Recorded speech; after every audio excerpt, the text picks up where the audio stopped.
Hello guys, welcome back for another video of So Reset My Car. Today I'm going to show you how to reset the tire pressure indicator of a Mercedes Sprinter 2019 model. I'm going to show you how you can do it for yourself, so we can help each other. Before we start, I want to mention our YouTube channel. It's Service Reset My Car. I'd appreciate it if you subscribe to our channel, give us more support by liking our videos. Any questions, any comments, use the commentary and I'll get back to you as soon as possible. Okay, first of all, turn the ignition onto the second position, so all the lights must go on. When we start the car, we have this indicator over here, the tire pressure indicator or a flat tire indicator, and I'm going to show you how you can get rid of that. So to get rid of that, we're going to use the left side of the steering wheel.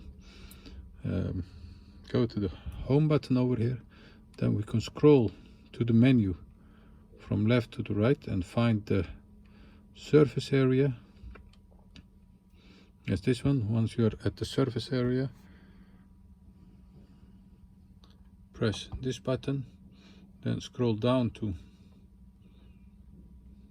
tires. Once you are here, there's an arrow pointing downwards. Scroll down again, confirm with OK. Once you have done that, the surface indicator has restarted and you have to drive for a few minutes.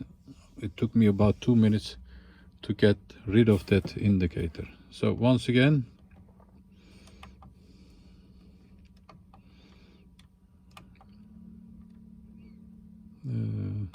here, press this button, go to the left to surface area, go down, tires, down again, confirm with OK, and the tire pressure indicator must have gone.